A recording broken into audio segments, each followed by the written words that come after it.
All right, it is Cuomo time, and that is my favorite time on the show here. I love Cuomo time. Andrew Cuomo, the Letitia James DA report has come back, and they found that Cuomo engaged in unwelcome and non consensual touching, made comments of a suggestive nature to current and former state employees, as well as a number of women outside of state government. And at this point now, at long last, Joe Biden and many numbers, the entire New York Democratic congressional delegation have called on Cuomo to resign.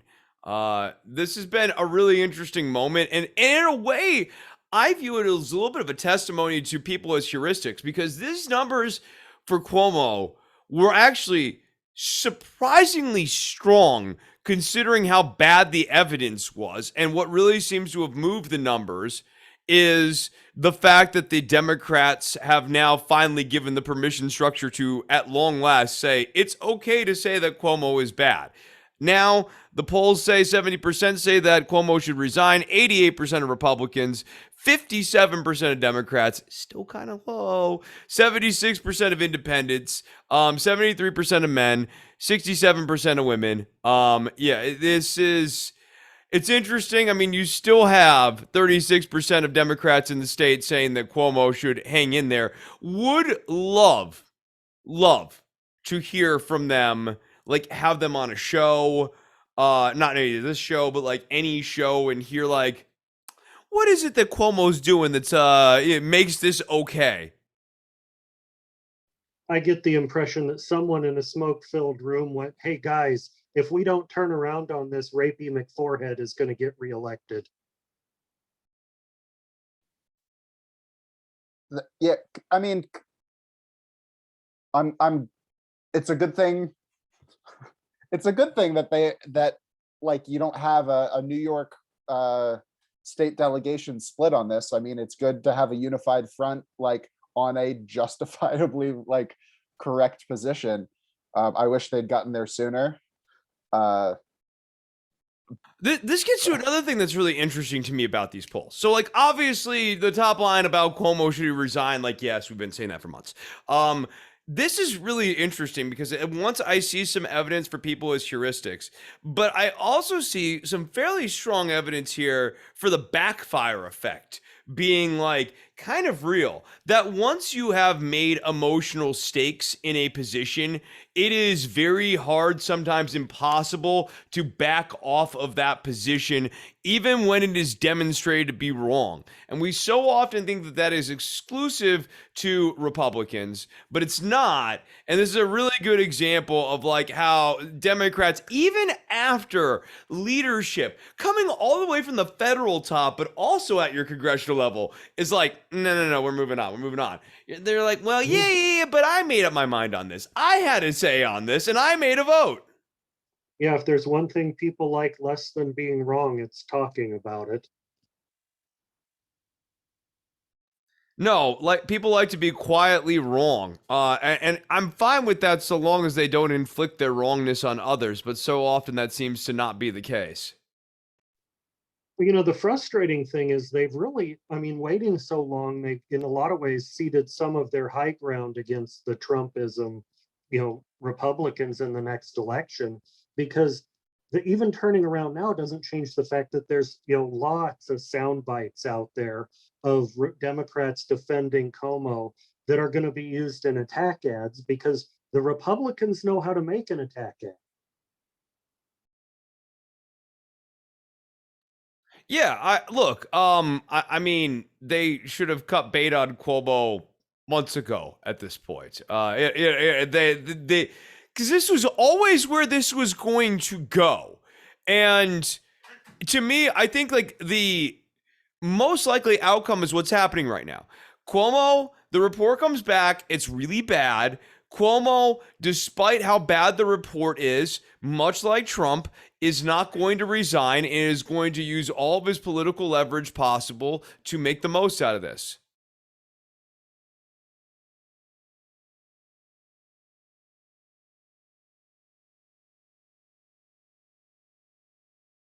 I figured one of you guys was going to pick up the slack there right quickly. I was trying to break up a cat fight. Jeez Louise. I'll save it in post. Fine. I talked, I was trying to give Dan a chance. I was just going to be mean to the Cuomo brothers. Here's well, to no, hoping, those guys here's to should, hoping like- this gets rid of both of them. Chris Cuomo should not be on television anymore, providing cover for his brother. He has completely destroyed his credibility.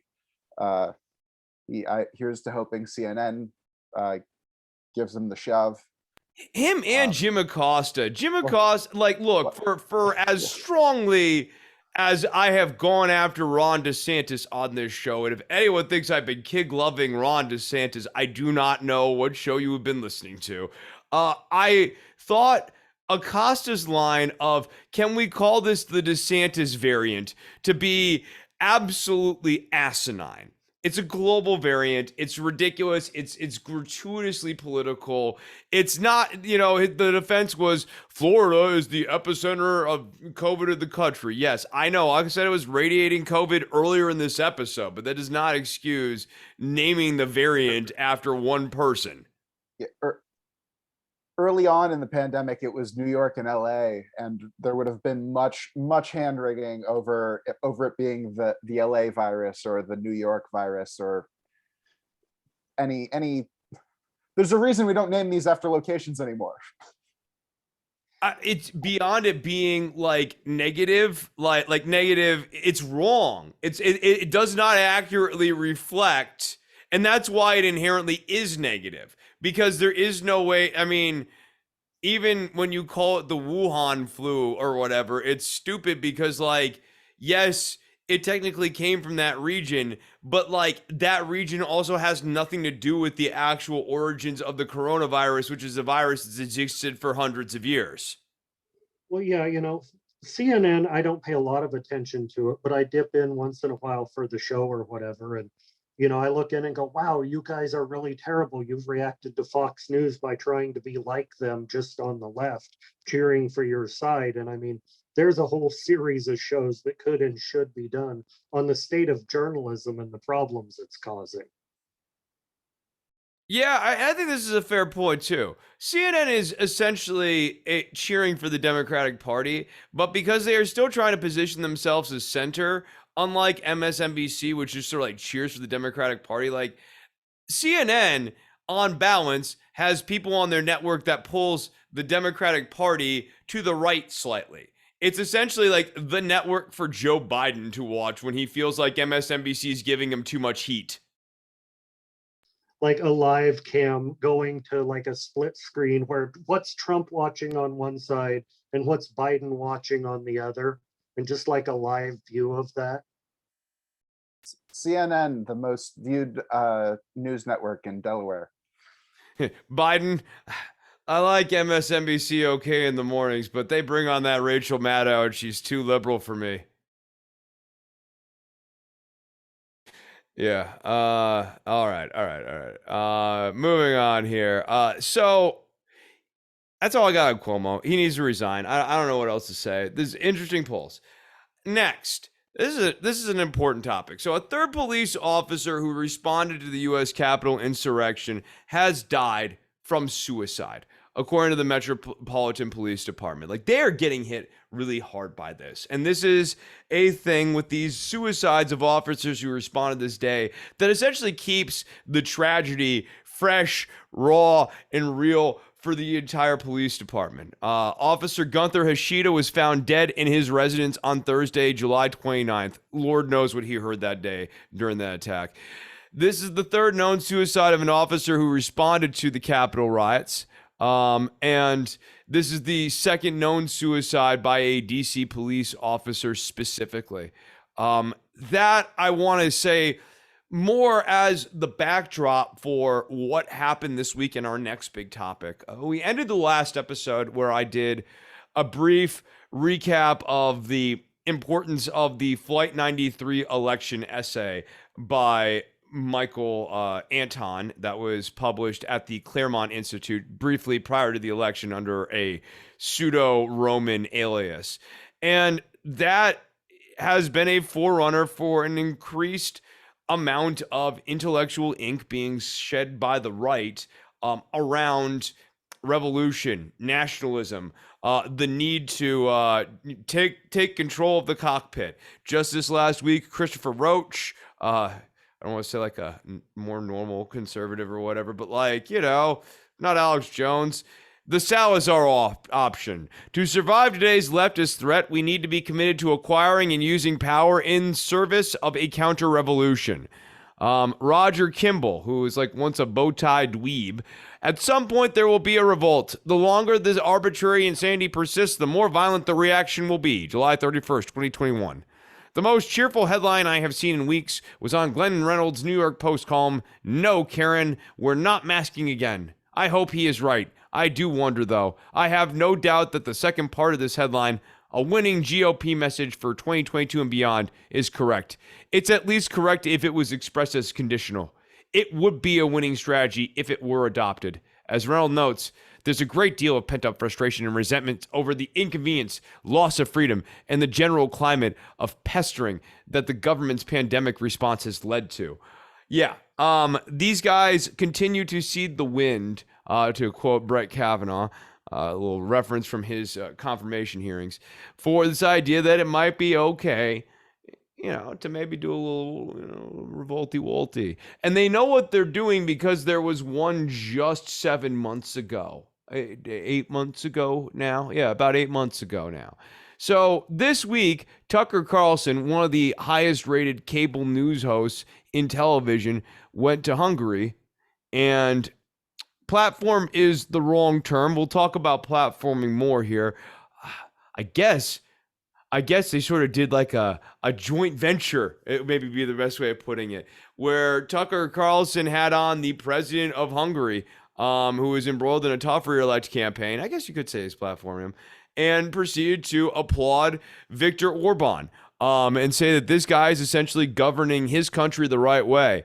And his version of the right way, just to read a little bit here, Victor Orban has placed restrictions on press freedoms. He has opposed immigration and unfettered trade. He has had outspoken advocacy for traditional family values and ethno-nationalist politics that push back against academia and internationalists.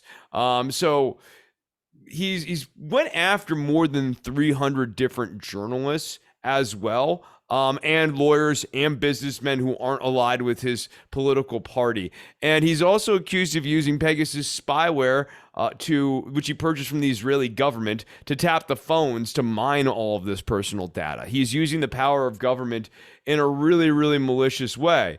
And what all of this signals to me, I know this has been a long setup here, but what all of this signals to me is whether or not Trump runs again is really sort of a will he, won't he sort of boring conversation. Because the reality is that the true deep embrace of any means necessary minoritarian power, that is in the Republican DNA now.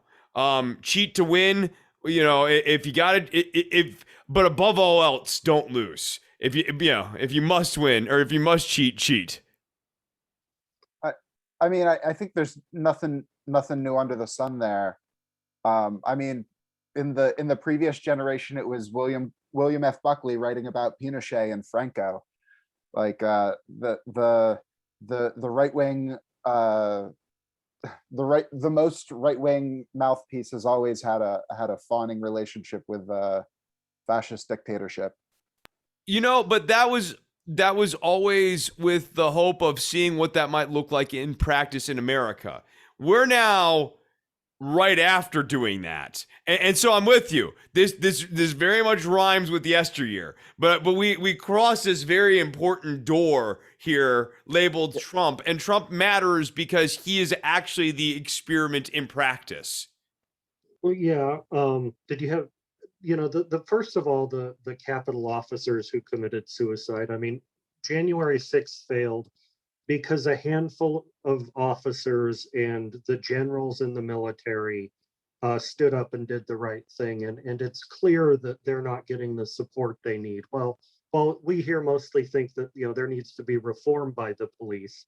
Like, we owe those people a huge debt for saving the process. Yeah, And let's just it's call it what it obvious is. That they're was not getting any absolute support. police heroism. Like that like because they could have let that spill into actual carnage of lawmakers and everything like that. And like, look, we get frustrated with all of them, but the idea that you let the Looney Tunes go and maybe kill AOC or Ilhan Omar or pluck off Nancy Pelosi or something like that, all very likely targets with that crowd. Yeah. Yeah, that is all but for the hard work of the officers there on the site that day.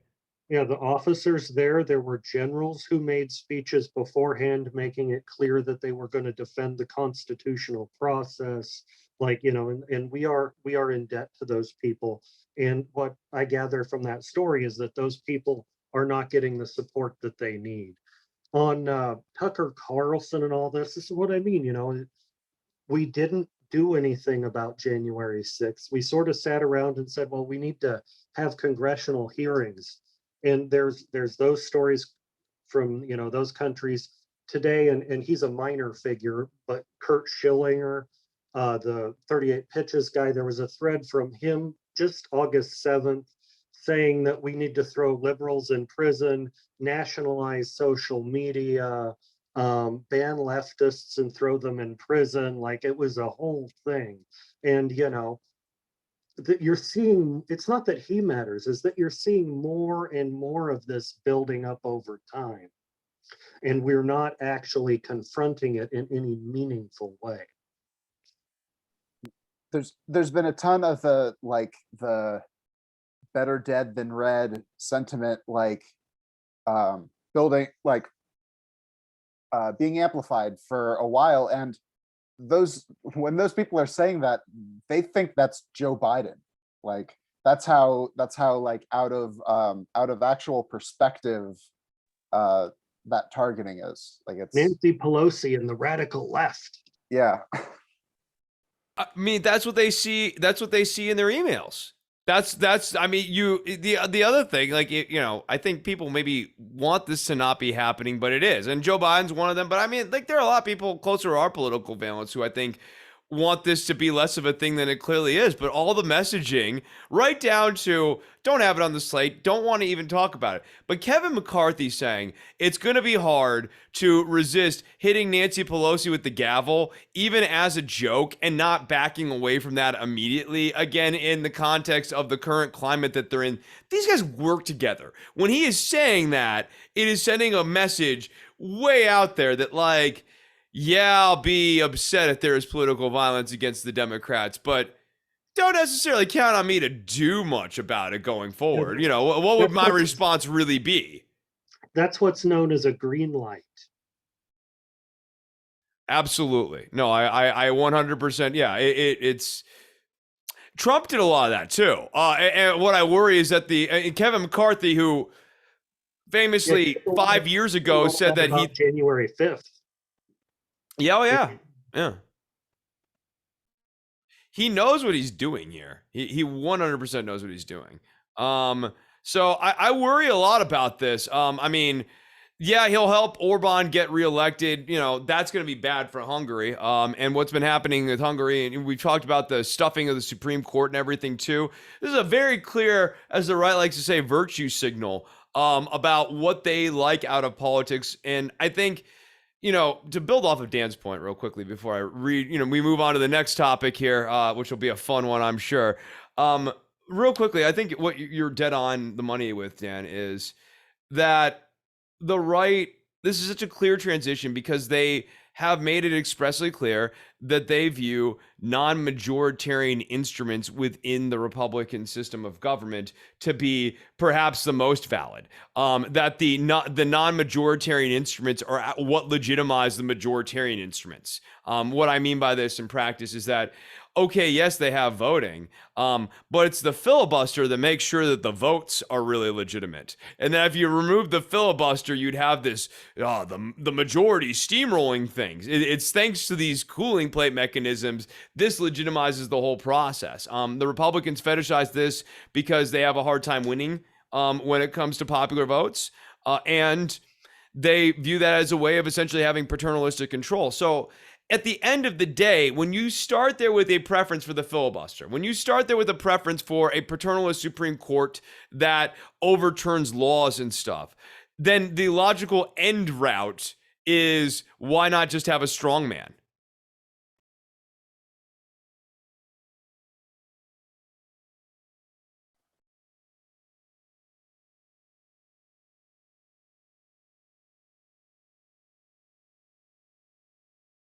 Sorry, I was fiddling with my camera, went nuts. Oh, you didn't have a take there. You're just fiddling. Dan, you got a take. I mean, it's, yeah, we're yeah, where things are very adrift. um Yeah, no, but I was agreeing with your initial point that, like, I do think on one hand it's definitely part of a succession. On another hand, Trump was this line that we, the Rubicon of sorts, where not the first Rubicon, but like yet another river that like that we've crossed over that is going to drive the intellectual conversation. and your characterization of the like the non-majoritarian, them fetishizing those non-majoritarian aspects is, I think, generous, because I think there are significant folks, a significant chunk of that crowd that would, if you were talking to them about it, would say, like, I don't think people who don't own property should be allowed to vote. They, like, you would get some wild ass shit out of that crowd. Yeah, you know what? To your point, when you speak to the rank and file voters, you usually hear some weird rule about who they don't think should be able to vote. Well, yeah, we talk a lot about that and how it looks today, but the founding of our country, there was a concept of protecting the system and the process from the tyranny of the majority. And there was writing about that, and at the time that was different than it is now. It was landholders, a smaller group of people and states, but that has not scaled well, as they would say today. Yeah, and it's exactly that stuff that I'm talking about when I'm saying it's like, thus, in order to prevent against the tyranny of the majority, you need these extremely legitimate non-majoritarian mechanisms in there. Yeah. These very perfect non-majoritarian instruments. All right. Speaking, I guess, sort of that, it's not the perfect transition, but it is a transition that we got. Nina Turner ran for Congress. She did not win in her primary against Shontel Brown. Ali Mutnick over at Politico, who I read, it's not because I agree with everything they say. They just represent an important viewpoint that you do need to represent if you're going to try to do commentary in a world that actually accounts for what do they think in D.C. What Ali Mutnick says, she's a campaign reporter. What we could take away from the Shontel Brown victory is that the Democratic establishment is popular. And in the Biden era, it really does seem like progressives have had a harder time making a case against Joe Biden. I don't really have a problem with the second part of that sentence. Like that part of the blurb is absolutely anodyne to me. The part where the Democratic establishment is popular beggars belief a little bit, especially with regards to Shontel Brown explicitly. I don't mean you can talk about the shape of the district itself. I mean, how do you look at this bizarrely shaped district and extrapolate that nationally speaking, the Democratic Party establishment is popular when this is a district that looks like it's shaped like Delaware or something? Yeah, I think it's obvious to most people that what's actually popular is not knowing when Donald Trump goes to the bathroom because he threatens nuclear war with someone. That's what's popular. And to blow that up to say that centrism is popular when most people don't vote, I think that's framing according to the outcome you'd like. I think she's definitely finding the half a bowl of shit comment a regrettable phrasing, maybe. The profile of it as a like the amount of national attention that it got, the fact that that Clyburn was there, like working on that while the eviction moratorium like fell apart, like while some other stuff fell apart. Like HR1, you could be working on Yeah, like HR1, but you're there's going after Nina Turner because she said something that you took personally. yeah, and admitted to that, like said that explicitly. I mean, So, again, the only reason I say it like that specifically because that is his defense of these actions. I mean, personally, I'm a little more cynical and think that it's not about his ego and that it's a little more calculating and a little bit more about power, control, and like he's not worried about some one slight. It was about nerfing Nina Turner in no small part because of the bowl of shit thing. Also because of her flirtations with the movement for a People's Party. Doing that, she's been really trying to butter her bread on both sides. She's in the Democratic Party when she wants to be in the Democratic Party. She is trying to be outside the Democratic Party when she wants to be outside the Democratic Party. And like, that's going to be really hard if you want to be the reform agent inside of the CBC, which is one of the most powerful caucuses inside of the Democratic Party. If you're going in to reform the CBC, a project that I think is good and right and I want people to undertake, you need to understand, earnestly speaking, that you are not removing the CBC from the Democratic Party. Like, you are using the CBC as a way of controlling the Democratic Party. You are joining the party to change the party. Yeah, and whether you think that's a good idea or a bad idea, it's clear that the reformist wing of the everyone centered and left is just a disorganized mess at this point with no clear policy or agenda or plan or anything.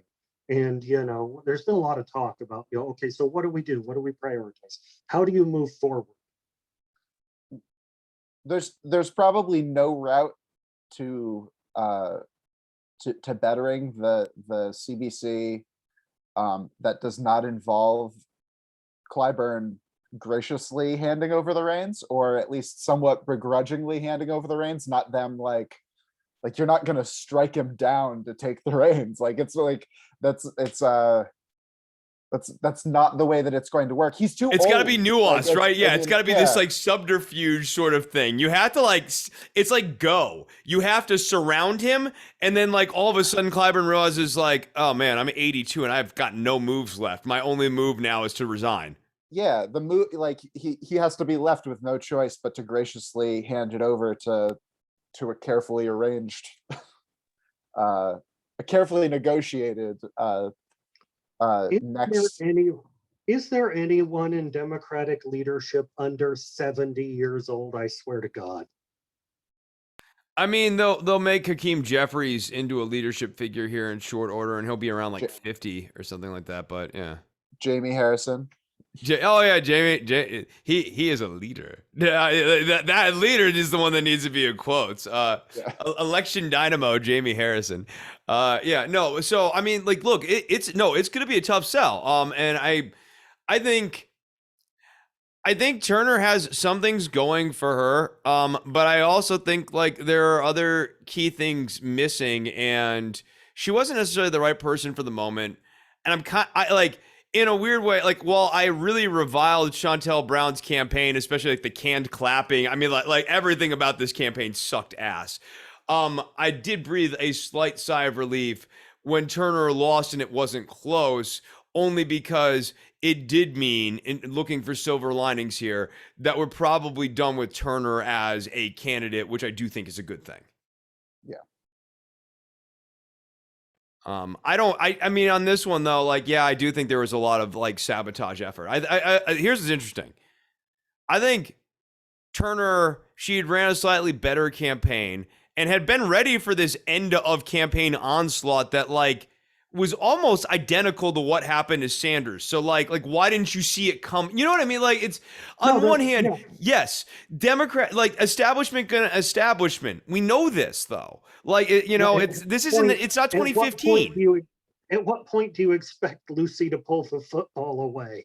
Right. If we get mad at, this is a great point. If we get mad at the Democratic establishment for falling for the Lucy routine, it has to also port onto our people when they do things that are like most obvious outcome in the world. Yeah, Bill Kristol and the Morning Joe crowd are going to decide that Chantel Brown's the new bee's knees and give her the star treatment. Absolutely. Bringing a ton of resources to bear at the last moment when you don't have time to respond, you don't have time to spin out. It's literally, they've done it twice now. It's going to happen again and again until it gets beaten. And there are until it gets beaten a couple times. Right. And there's one option, like there's a number of options, but one off the top of my head is you scorch Brown early. You make it so that the late influx of cash kind of has a Bloomberg-y effect where like it helps, but it doesn't save. But the way you do that is by scorching, because that was the problem for Bloomberg. Is that like by the time he got into the race, we had all talked about Bloomberg at least on some level, and I was like, not Bloomberg, no, and so when he got in, he was able to force the issue, but only to 20%. That's one move. Or you have a war chest ready so that when it goes hard at the end, you're going hard too. You almost, especially if you're running with the lead, that's the time where you really start pulling in the resources and go like, we're going to blast on that last month here. We'll be a week ahead on their final air push. And we'll go soft in like week 3 and close really hard on week 4. Yeah, all of the people who are really good at this sort of strategy stuff and aren't just partisans are cashing big checks. And guess where those big checks are? That's right, exactly. All right, I don't think she was necessarily that resource poor though. Like she had some money. Like cash wasn't a problem for her. It was cash allocation. isn't the problem, but strategists who understand how to do this stuff are in short supply. They're all hired on by the DNC candidate, the GOP candidate.